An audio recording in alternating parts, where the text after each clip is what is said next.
teaching positions filled? Do you have openings, and how do you go about retaining and finding filling positions? So we've been fortunate in this district on some of the incentives that I talked about later on in the board meeting about retaining and attracting, because I think the quality of life issues that we've added to our benefits for our staff have been very much well received.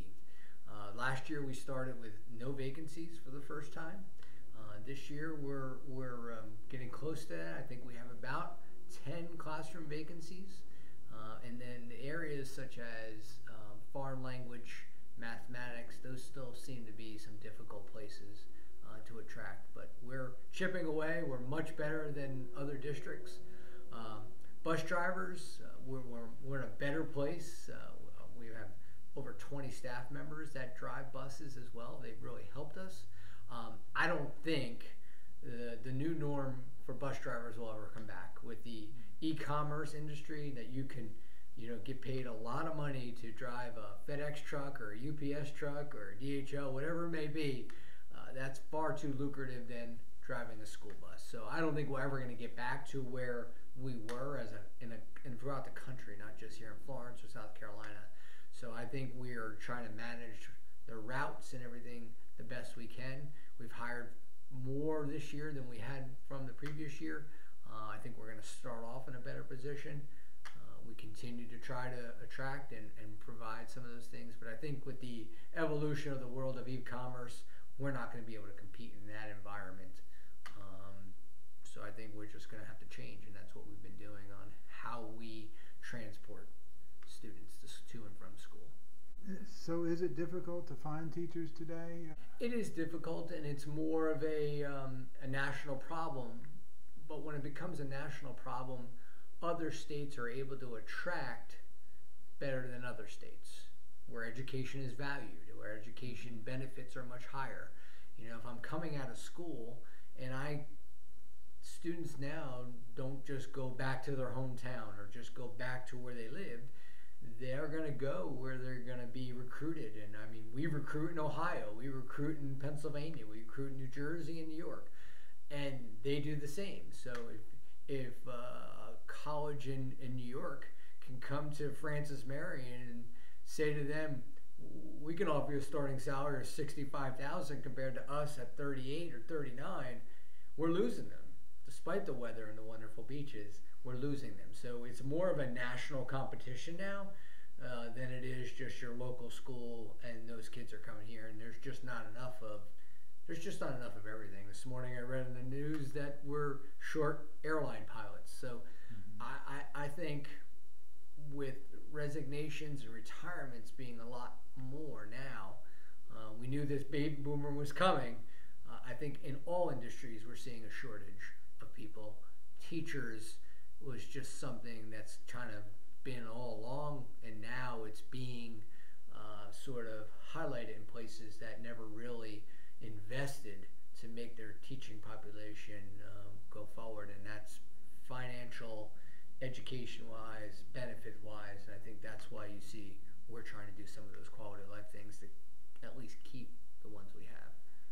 What about the non-traditional teachers who may not have an education background but are working on certification? Do we have a lot of those in the district, and what is the process for them to be hired and to work to get their certification? Yeah, so we've had for the past 4 years, we've added hundreds of thousands of dollars for tuition assistance. So if you're a bus driver and you want to become an assistant, or a bus driver and you want to become a teacher, we're willing to pay for that tuition. We have about 400 assistants, teacher assistants in our school district, which is a huge pool of people. We're working with a cohort now for them and paying them and getting them through coursework so they can become our next teachers. So we're trying to use internally what we can. We've got a great recruiting department.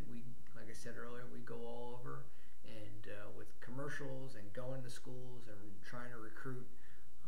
So we've got a little bit of homegrown programs and still trying to be aggressive with the recruiting process to do that. But meanwhile, what most people don't talk about is retaining our employees, and that's why you see us trying to do some things to keep them.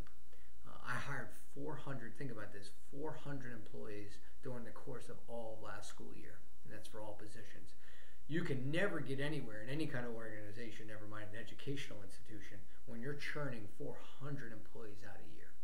And that's a problem. And that's for a school district like Florence, which is about the 15th largest in South Carolina. Think about the big ones, Greenville, Charleston, Horry, how much they're churning every year. You're never going to get to where you want when you're churning that much. That's why retention is probably more important than recruiting for us. Do you have a good pool of substitute teachers, and how do you recruit those? And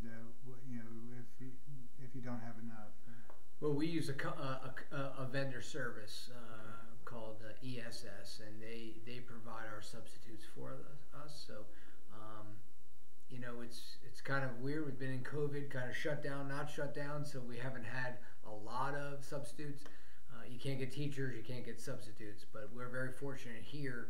We've got a lot of local people that are willing to participate and have substitutes, but that's also a shortage because a lot of them are looking for jobs as well, and they're getting jobs now. So it's a constant churn, but that's just another aspect of this that we're trying to address. But I think we're a little bit fortunate because they tend to be here in Florence or the surrounding areas and want to use, they like that flexibility of being a substitute.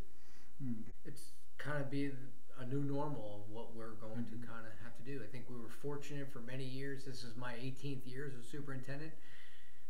I've seen, that's just something that you've always had. You always had somebody who wants to drive a school bus, or a retired person that wants to come and drive a school bus, or be a substitute. Those jobs are now going everywhere else, and so that becomes a new normal